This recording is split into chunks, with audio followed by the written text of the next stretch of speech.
وسلم جزا الله عنا محمدا ما هو أهله جزا الله عنا محمدا ما هو أهله جزا الله عنا محمدا ما هو أهله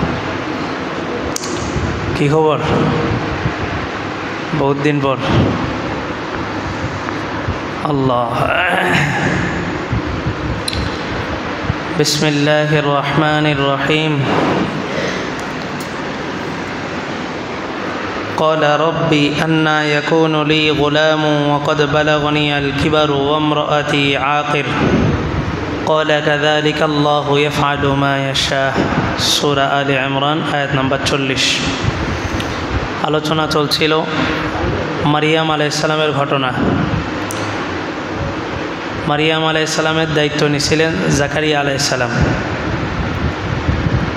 জাকারিয়া আলাইহিস সালামের বয়স তখন 99 বছর, এক কম 100।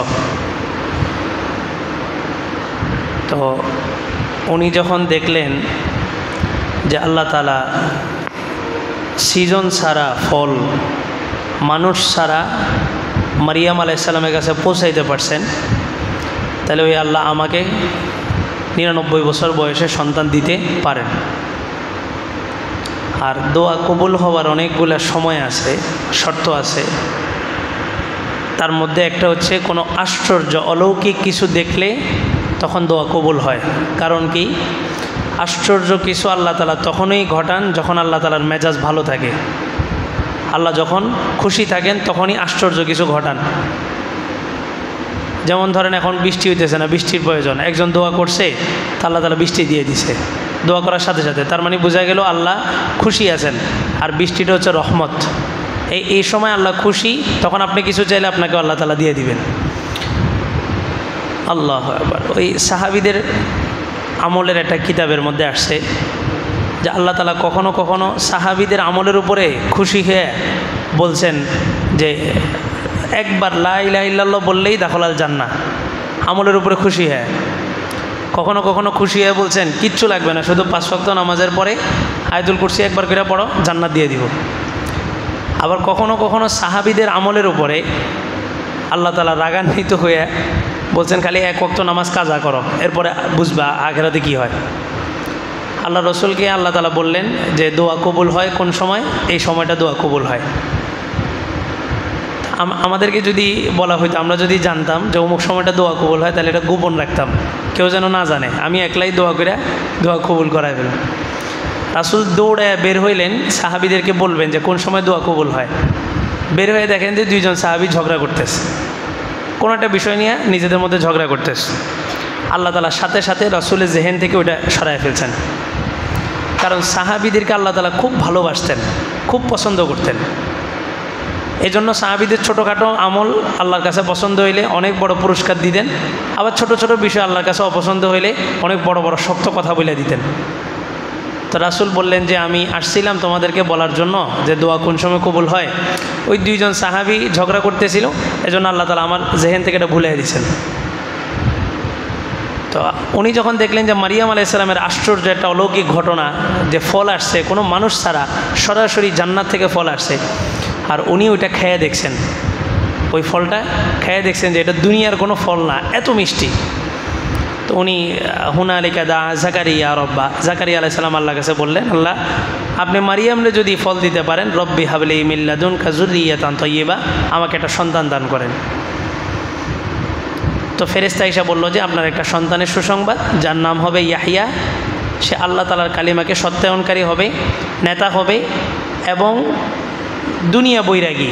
তার মধ্যে কোনো নারীর লোভ থাকবে না, দুনিয়ার কোনো লোভ থাকবে না। হাসুরন, হাসুরন শব্দটা যখন নারীর সাথে ব্যবহার হয় তখন এটার অর্থ হচ্ছে বন্দা বা পুরুষের প্রতি আকৃষ্ট নয় এমন নারীকে হাসুরা বলা হয়। আবার যখন পুরুষের সাথে ব্যবহার হয় তখন নারী এবং দুনিয়া দোনোটা বোঝায়। কারণ নারীর মধ্যে লোভ হচ্ছে শুধুমাত্র পুরুষ, আর পুরুষের মধ্যে আল্লাহ তাআলা নারী এবং দুনিয়া দোনোটার লোভ দিয়েছেন। হাদিসের মধ্যে আছে আর দুনিয়া কুল্লুহা মাতা, দুনিয়া পুরাটাই ভোগের বস্তু, পুরা দুনিয়াটাই, ব্যবসা বলেন, গাছপালা বলেন, রাস্তাঘাট, সব কিছুই ভোগ করার বস্তু। ওয়াখাইরু মাতাঈদ দুনিয়া আল মারআতুস সালিহা, আর সবচেয়ে উত্তম ভোগের বস্তু হলো নেককার স্ত্রী। নেককার স্ত্রী যে পেয়ে গেছে তার আর কোনো টেনশন নেই, তার দুনিয়া যেদিকে যাবে সেদিকে তার শান্তি। আর যদি স্ত্রী যদি নেককার না হয়, স্ত্রী যদি বদকার হয়, বদমেজাজি হয়, তো কোটি কোটি টাকার মালিক হবে কিন্তু পরিবারে কি দেখবে না, শান্তি দেখবে না। ঘুমের ওষুধ খাইতে হবে 8-10টা, তাও ঘুম আসবে না।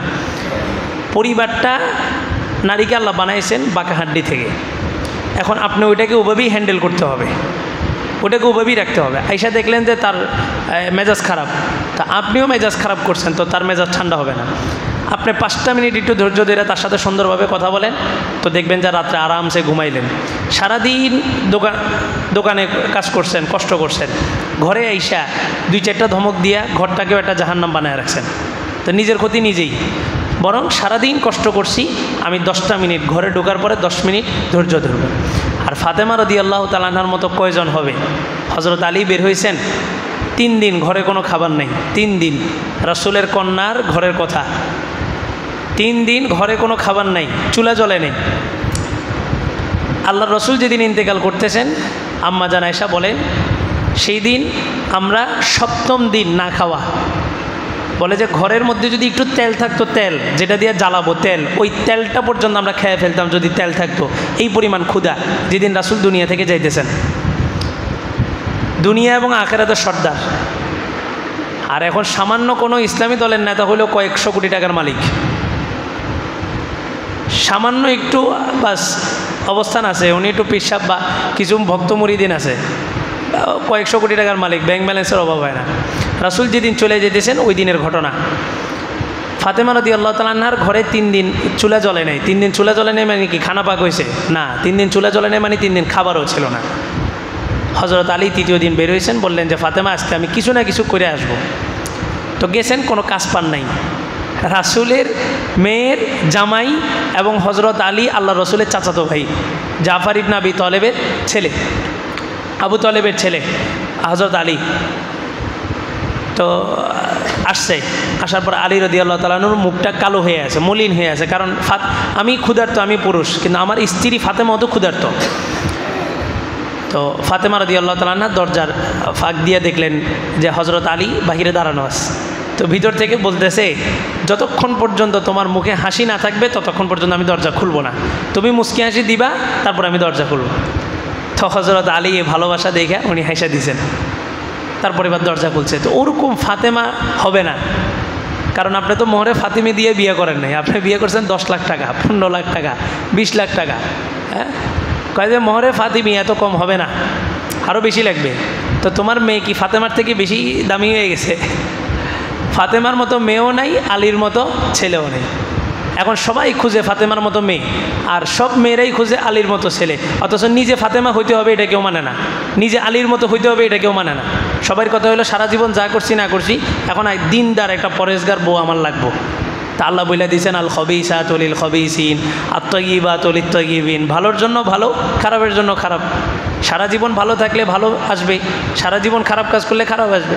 আবার অনেক সময় এটার বিপরীতও হয়, ভালো মানুষের সাথে খারাপ স্ত্রী পড়ে, তখন আল্লাহ তাআলা এই মানুষটা যদি ধৈর্য ধরে তার মর্যাদাকে বৃদ্ধি করে দেয় আল্লাহ। তো উনি দোয়া করলেন যে আল্লাহ আপনি আমাকে একটা সন্তান দান করেন। তা হাসুরন শব্দটা পুরুষের সাথে যখন ব্যবহার হয় তখন কি বোঝায়? নারী এবং দুনিয়া বৈরাগী, মানে নারীর প্রতিও কোনো লোভ নাই, দুনিয়াও তার কোনো লোভ নাই। এই পৃথিবীতে একজন মানুষকে আল্লাহ তাআলা তৈরি করছেন যিনি নারীর প্রতি লোভ নাই, সেটা হচ্ছে ইয়াহিয়া আলাইহিস সালাম, একজন মানুষ। আর পৃথিবীর সমস্ত মানুষকে আল্লাহ তৈরি করছেন কি? আকর্ষণ দিয়া। বিজ্ঞানও এটা স্বীকার করে, নারী মানেই হচ্ছে পুরুষের প্রতি আকর্ষণ থাকবে, পুরুষ মানেই হচ্ছে নারীর প্রতি আকর্ষণ থাকবে। তো আমর সব হিসাব বলছে তোমার যদি আকর্ষণ না থাকে, তোমার যদি মুখে তেঁতুল দেখলে যদি ইয়া না আসে, তো তোমার সমস্যা আছে, তুমি ডাক্তার দেখাও। তো হুজুরের নাম দিয়ে দিছে তেঁতুল হুজুর।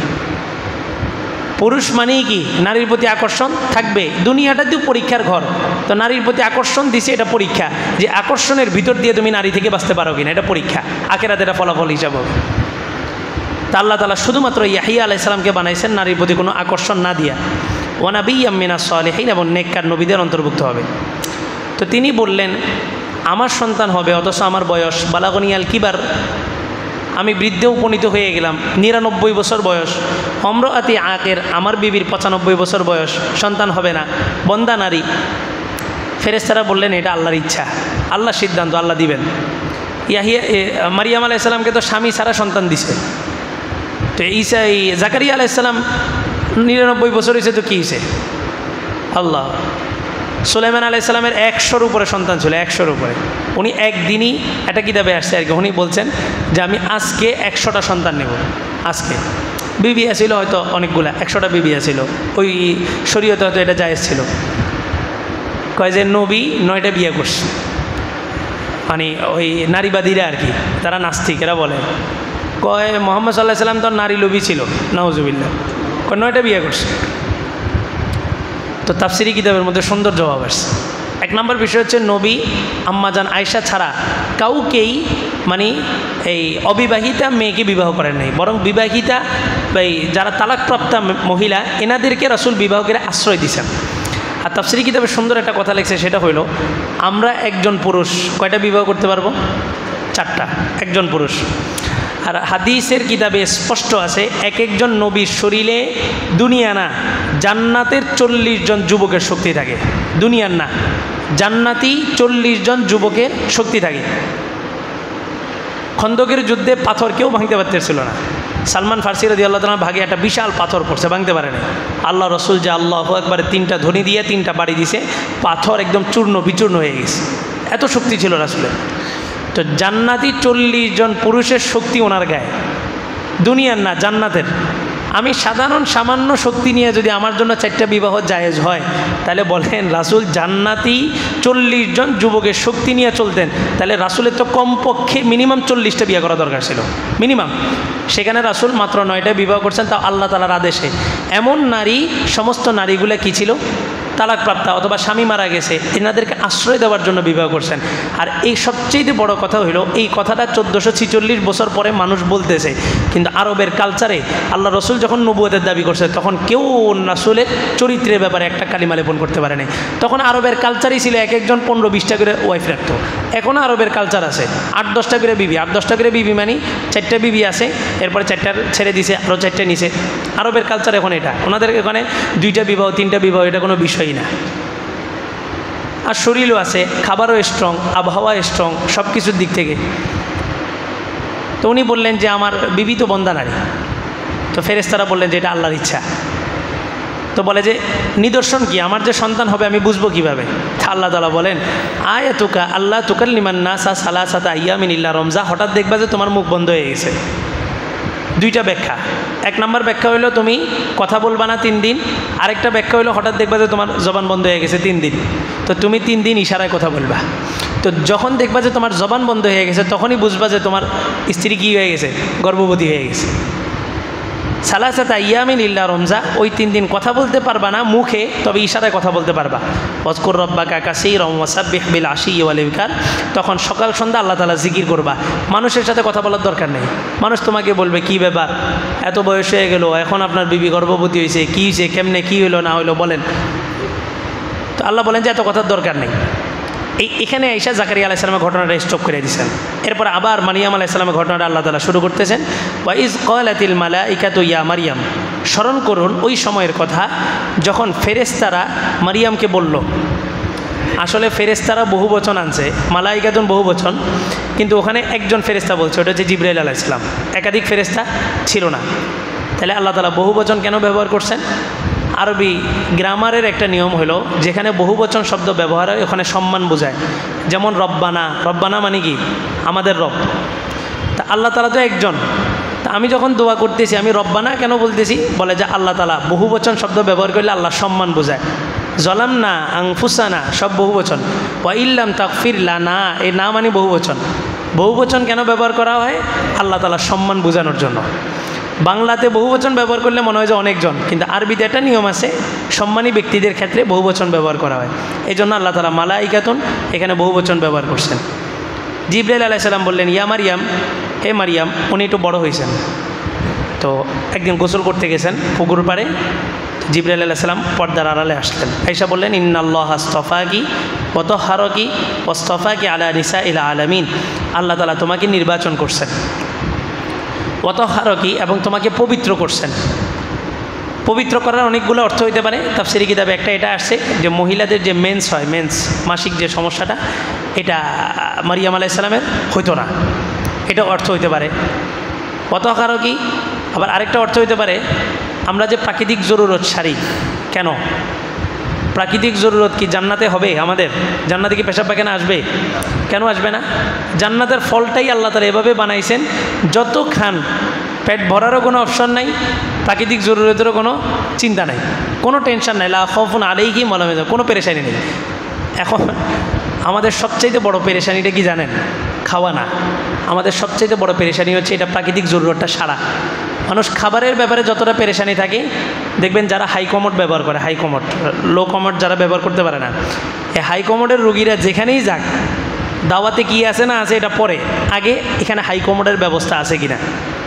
দেখবেন যাদের একটু পেটের সমস্যা বা ডায়াবেটিসের রোগী, হাই কমোড ছাড়া বসতে পারে না, আমি দেখছি অনেক জায়গায়। ওনারা দাওয়াতে গেলে কি খাওয়াইবেন এটা পরে, আগে এই ঘরে হাই কমোডের ব্যবস্থা আছে কিনা বলেন। তাহলে খাওয়াটা বেশি টেনশান না ছাড়াটা বেশি টেনশান? ছাড়া বেশি টেনশান। এই জন্য জান্নাতে কোনো টেনশান নাই, মানে হচ্ছে জান্নাতে কোনো টয়লেট নেই, ওয়াশরুম নাই। হ্যাঁ, আপনি যদি ওখানে আল্লাহরে বলেন যে আল্লাহ একটা বাথরুম বানায় দেন, তো বাথরুম বানানো হবে, তবে ওখানে কোনো ওয়াশরুমের জায়গা নেই। আদম আলাইহিস সালাম যে ফলটা খাইছিলেন, ওইখানে আসছে ওই গাছটা ছিল দুনিয়ার গাছ, ওই যে গন্ধম গাছ যেটা, ওটা ছিল দুনিয়ার গাছ, আর বাকি সব গাছ ছিল জান্নাতি গাছ। তা আদম আলাইহিস সালাম ওই দুনিয়ার গাছের ফল খাওয়ার কারণে ওনার প্রাকৃতিক জরুরত আসছে, এই জন্য আল্লাহ তাআলা ওনাকে দুনিয়াতে পাঠিয়ে দিয়েছেন। মানে দুনিয়াটাকে তুচ্ছ বোঝানোর জন্য এই মেসালটা কিতাবের মধ্যে আসছে। আদম আলাইহিস সালাম দুনিয়াতে আসছেন কেন? শুধুই মাত্র প্রাকৃতিক জরুরত সারার জন্য। এটা আমাদের স্থায়ী ঠিকানা না, আমাদের স্থায়ী ঠিকানা কোথায়? জান্নাতে। তো প্রাকৃতিক জরুরত, মারিয়াম আলাইহিস সালাম কিসের খাবার খাইতেন? দুনিয়ার খাবার না জান্নাতের খাবার? তো জান্নাতের খাবার খাইলে কি প্রাকৃতিক জরুরত হয়? অজু ভাঙ্গার কোনো কারণ আছে? অজু ভাঙবে? এই জন্য আল্লাহ বলছেন ওয়াতাহহারাকি, মারিয়াম তোমাকে আমি পবিত্র করছি। পবিত্র করছি মানে কি? দুনিয়ার মানুষ হচ্ছে গান্দা, পেটের মধ্যে ময়লা, এবং আমরা তৈরিও হয়েছি কিসের থেকে? গান্দা থেকে, ময়লা থেকে, আমাদের পেটের মধ্যে ময়লা। তা আল্লাহ বলেন ওয়াতাহহারাকি, তোমাকে আমি পবিত্র করছি। মানুষকে পবিত্র করতে পারবে না কেন? মানুষ যতই পবিত্র হোক, ভিতরে কি থাকবে? নাপাক থাকবে। আর মারিয়াম আলাইহিস সালামের ভিতরে যেটা, ওটা কি দুনিয়ার ফল না জান্নাতি ফল? জান্নাতি ফল। ওটা কি পাক না অপবিত্র? ওটা পাক, পবিত্র। এই জন্য আল্লাহ বলছেন তোমাকে পবিত্র করছে। ওয়াসতাফাকি আলা নিসাইল আলামিন, এবং তোমাকে বিশ্ববাসীর সমস্ত নারীদের উপরে আমি নির্বাচন করছি। অর্থাৎ তোমার চাল চলন, কথাবার্তা, চলাফেরা সব কিছু পৃথিবীর সমস্ত নারীদের জন্য আদর্শ হবে। এরপরে এবার ইয়া মারিয়াম উকনুতি লিরাব্বিক, হে মারিয়াম তুমি তোমার রবের এই স্বল্পে তুষ্টি হও। এটা কিন্তু অনেক বড় জিনিস, স্বল্পে তুষ্টি। তো মারিয়াম আলাইহিস সালামকে স্বল্পে তুষ্টি কেন হইতে বলছে? যাতে পৃথিবীর সমস্ত রমণীরা স্বল্পে তুষ্টি হয়। আজকে পরিবারের অশান্তি কেন? যদি 5টা কারণ আপনি সিলেক্ট করেন, তার মধ্যে একটা কারণ হচ্ছে কি? নারী হয় না, আমার কিছুই দাও নাই। তুমি বিয়ের পর থেকে প্রত্যেক বছর 2 সেট কাপড়, আর 3 বেলা খানা ছাড়া, থাকার জন্য একটা ঘর ছাড়া, চলার জন্য একটা গাড়ি ছাড়া, কি দিছো আমারে? আর কি লাগে? থাকার জন্য ঘর, খাওয়ার জন্য 3 বেলা খাবার, পরিধানের জন্য বছরে 2 সেট কাপড়, চলার জন্য একটা গাড়ি, আর কি লাগে? তো নারী আপনাকে বলবেই এটা, এইগুলা ছাড়া আর কি দিছ? তা আল্লাহ তাআলা মারিয়াম আলাইহিস সালামকে বলতেছেন উকনুতি লিরাব্বিক, তুমি তোমার রবের স্বল্পে তুষ্টি হও। স্বল্পে তুষ্টি বড় জিনিস। হাওয়া আলাইহিস সালাম যখন জান্নাতে ফল পাইছে, আদম আলাইহিস সালামকে তো বুঝাইতে পারে নাই ওই ইবলিস হচ্ছে এনজিওরা পুরুষে বুঝায় না, কারে বুঝায়? নারীরে বুঝায়। তো হাওয়া আলাইহিস সালামরে বুঝাইছে, কয় শোনো, এই গাছের ফল খাইলে ফাতাকুনা মিনাল খালিদিন, তোমরা জান্নাতে চিরস্থায়ী হয়ে যাবা। কয় তাই নাকি? কয় হ্যাঁ। আচ্ছা ঠিক আছে। আর যুক্তি দিছে যে চিন্তা করো, আল্লাহ পুরা জান্নাতের সব ফল তোমাদেরকে খাইতে বলছে, একটা গাছের ফল কেন খাইতে মানা করছে? কয় তাই তো। তো হাওয়া আলাইহিস সালাম 5টা ফল পাইছে, গন্ধম 5টা পাইছে, পাইরা একটা নিজে প্রথম খাইছে, আর আছে কয়টা? 4টা। আর আছে 4টা, 4টার মধ্যে 2টা নিজের আঁচলের ভিতরে লুকাইছে। না, একটা আঁচলের ভিতরে লুকাইছে, একটা খাইছে, একটা আঁচলের ভিতরে লুকাইছে। নারীরা দেখবেন যে কোনো কিছুই এই ওনার কোনা দিয়ে গিট্টু মেরে চুবো, টাকা পয়সা বা আঁচল, কত জায়গায় যে ওনাদের টাকা রাখার জায়গা চুলের খোপার ভিতরে। ওই হুদাইবিয়ার সন্ধির আগে দিয়া মদিনা থেকে একজন সাহাবী মানে নিজের পরিবারকে বাঁচানোর জন্য এক নারীর কাছে সংবাদ দিয়েছে যে আল্লাহ রসুল মক্কায় হামলা করবে, মক্কাবাসীকে প্রস্তুত থাকতে বলো। তো যেই নারীর মাধ্যমে পাঠাইছে ওই নারী এই চিঠিটা নিয়ে খোপার ভিতরে ঢুকাইছে, চুলের খোপার ভিতরে। পরবর্তী দুইজন সাহাবী যায় চেক করে ওই নারী সহ ধরে নিয়ে আসছে। তো একটা খাইছে আরেকটা লুকাইছে, আর আছে কয়টা? 3টা। 5টার ভিতরে একটা খাইছে, একটা লুকাইছে, আর আছে 3টা। এখন দেখেন আদম আলাইহিস সালামের কাছে যায় বলে, কয় আমি তো তোমার মহব্বত করি, তুমি 2টা খাও আমি একটা খাই। একটা কিন্তু আগে খাইছে, আরেকটা লুকাইছে। আর আদম আলাইহিস সালামের সামনে যায় কইতেছে, কয় তুমি 2টা খাও আমি একটা খাই। আল্লাহ বলে তাই নাকি? তো ঠিক আছে, কিয়ামত পর্যন্ত এটাই বিধান, নারীরা পুরুষের কীভাবে? অর্ধেক ভাবে। পুরুষ ডাবল, নারী অর্ধেক। এটা কি আল্লাহ বিধান করছে না আমরাই করছি? আমাদের আম্মা কারসাজি করতে যাই, এটা একদম কিয়ামত পর্যন্ত বিধান হয়ে গেছে। তো নারী কখনো স্বল্পে তুষ্টি হয় না, স্বল্পে তুষ্টি। এই জন্য আল্লাহর কাছে দোয়া করবেন যারা বিয়ে করেন নাই, আর যারা করছেন তো শেষ, বাঁচা মরা সমান। ওনারাও দোয়া করবেন আল্লাহর কাছে যে আল্লাহ আমাকে এবং আমার পরিবার পরিজনদেরকে স্বল্পে তুষ্টি বানায় দেন। এটা অনেক বড় জিনিস, দুনিয়ার সমস্ত পেরেশানি শেষ। আজকে মনে করেন যিনি মেম্বার, ওনার পেরেশানি কি? আমি চেয়ারম্যান হওয়া লাগবে। যিনি চেয়ারম্যান, ওনার পেরেশানি কি? আমি এমপি হওয়া লাগবে। ওনার পেরেশানি কি? আমি মন্ত্রী হওয়া লাগবে। ওনার পেরেশানি কি? আমি প্রধানমন্ত্রী হওয়া লাগবে। ওনার পেরেশানি কি? আমি এক দেশ না, আমি 2 দেশের প্রধানমন্ত্রী হইতে হবে। এই যে স্বল্পে তুষ্টি নেই, স্বল্পে তুষ্টি নেই। সবসময় নিজের অধীনস্থদের দিকে খেয়াল করবেন যে আমি কত ভালো অবস্থানে আছি। এই যে আমার বাসার পাশের বাসায় একজন লোক আছে, কত অভাবের মধ্যে আছে। এটা হচ্ছে স্বল্পে তুষ্টি। লিরব্বিকি ওয়াসজুদি ওয়ারকাই মা'আর রাকিঈন, সেজদা করো এবং রুকুকারীদের সাথে রুকু করো। মারিয়াম আলাইহিস সালামের ঘটনা আলোচনা হবে আরও ধারাবাহিকভাবে। এই আলোচনাগুলো বাসায় যায় করবেন, তো দেখবেন বিবিদের ভিতরে, আপনার মেয়ের ভিতরে এই প্রভাবটা পড়বে। আলোচনা রাখবেন। আপনি শুই না, আপনি বুঝলেন যে হ্যাঁ এটা আসলে দরকার, কিন্তু বাড়িতে কখনো আলোচনা করেন না। এই পরিবার পরিজন সন্তানাদি এরা আপনার আখেরাতের ফসল। এদের কারণে হয়তো আপনার কবরে আযাব মাফ হবে, আবার এদের কারণেই আপনার কবরে কী হবে? আযাব হবে। এই জন্য এখান থেকে যেটাই শুনবেন বাসায় যে একটু আলোচনা করবেন, যে আজকে মসজিদে এটা আলোচনা হয়েছে, মসজিদে এটা আলোচনা হয়েছে। তা আপনি যখন আলোচনা করবেন আস্তে আস্তে কিন্তু আপনার একটা ভক্তি, আপনার একটা সম্মান আপনার স্ত্রীর দিলের মধ্যে বসবে। আর স্ত্রীর সাথে ওভাবে চলবেন, এই গালাগালি মারামারি ধমকাধমকি এগুলা না। এটা বানাইছে বাঁকা হাড্ডি থেকে, এটার ওভাবেই আস্তেই হ্যান্ডেল করতে হবে। আল্লাহ তাআলা কথাগুলো বুঝার আমল করার তৌফিক।